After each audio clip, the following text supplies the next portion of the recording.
AI 제국의 심장부에서 벌어진 5일간의 전쟁. 샘 올트먼은 어떻게 자신이 세운 왕국에서 쫓겨났다가 다시 돌아올 수 있었을까요? 오늘 AI 제국의 설계자를 바탕으로 그 숨어키는 드라마 속으로 한번 들어가 보겠습니다. 자, 모든 건 바로 이 한마디에서 시작됐습니다. 샘, 이사회에서 당신을 해고했어요. 정말 전 세계 기술업계를 그냥 발칵 뒤집어 놓은 이 충격적인 통보였죠. 단 23분.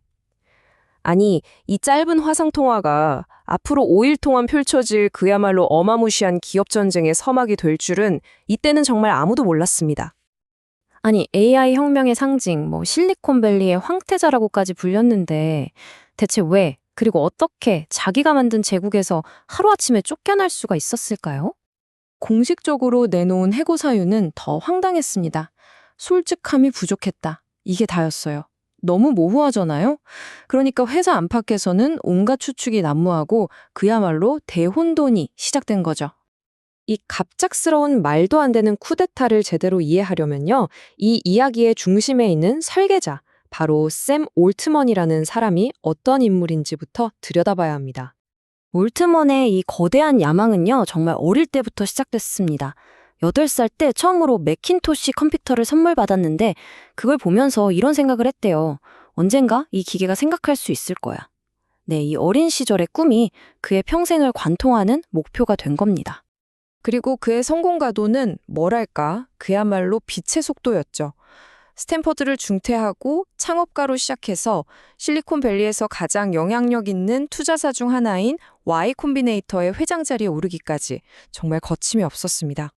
그가 처음 만든 회사 루프트가 엄청난 성공을 거둔 건 아니었어요. 그런데 이 과정에서 그의 진짜 초능력이 드러납니다.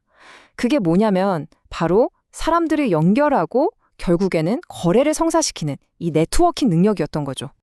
그의 멘토였던 폴 그레이엄이 바로 이 점을 알아본 겁니다. 올트먼이야말로 Y씨의 야망을 지금보다 10배는 더 키울 수 있는 완벽한 후계자라고 생각했던 거죠. 자, Y씨의 회장이 돼서 수많은 미래 기술에 투자를 했지만 올트먼은 거기서 만족할 사람이 아니었습니다. 그냥 미래에 투자하는 걸 넘어서서 아예 인류의 미래 자체를 바꿔버릴 가장 강력한 도구, 바로 범용 인공지능, AGI를 직접 만들기로 결심한 겁니다. 그래서 2015년에 일론 머스크와 함께 오픈 AI를 설립하는데요. 그 사명이 정말 거의 유토피아에 가까울 정도로 고귀하고 이상적이었습니다. 하지만 그 원대했던 꿈은 곧 현실의 벽에 부딪히죠. 바로 AI를 개발하는 데 들어가는 정말 어마어마한 비용이었습니다. 이 현실적인 문제 때문에 회사 내부에서는 인류를 위한 사명과 수익 창출이라는 두 가치 사이에 근본적인 긴장감이 생겨날 수밖에 없었어요. 그래도 목표는 언제나 AGI, 범용 인공지능이었습니다. 창립자들은 이 기술이 너무나 강력해서 절대로 단 하나의 기업이 독점해서는 안 된다고 굳게 믿었죠. 그리고 바로 이 지점이 이 모든 갈등이 폭발했던 2023년 11월의 그 혼란스러운 금요일로 우리를 다시 데려오는 겁니다. 회사 내부에서는 이 사회의 결정을 어떻게 봤을까요? 이건 쿠데타입니다.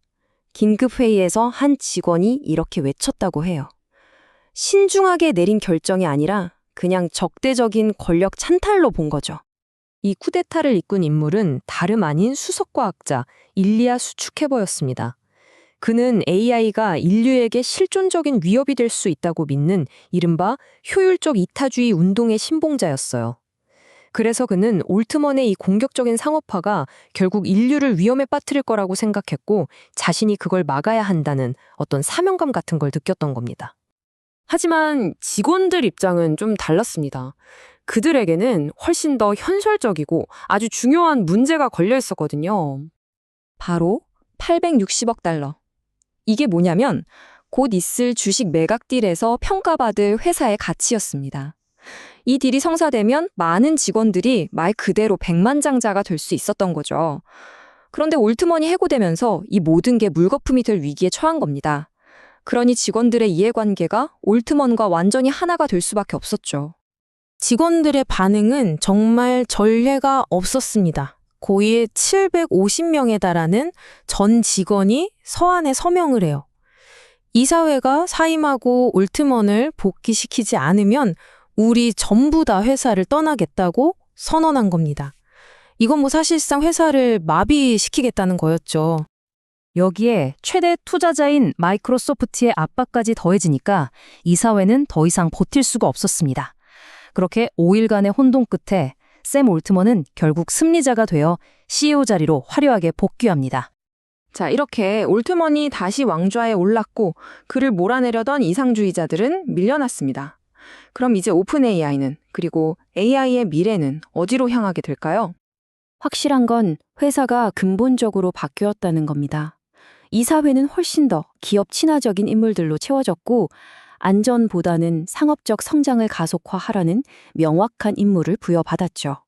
이걸 보면 올트먼에게 오픈 AI는 정말 시작에 불과하다는 걸 알 수 있습니다. 그의 진짜 목표는 AI 칩을 직접 만들고 핵융합 에너지에 투자하고 월드코인 같은 프로젝트를 통해 금융 시스템까지, 그러니까 문명 전체를 자기 비전대로 재설계하려는 것일지도 모릅니다. 결국 핵심은 이겁니다. 샘 올트먼은 단순히 기술 회사를 운영하는 게 아니라 인류 역사상 가장 강력한 기술을 중심으로 새로운 권력 제국을 건설하고 있어요. 그래서 우리는 이 마지막 질문 앞에 서게 됩니다.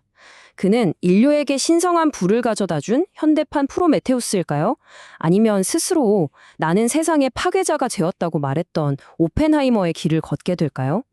어쩌면 그 답은 이제 우리 모두의 손에 달려 있는지도 모르겠습니다.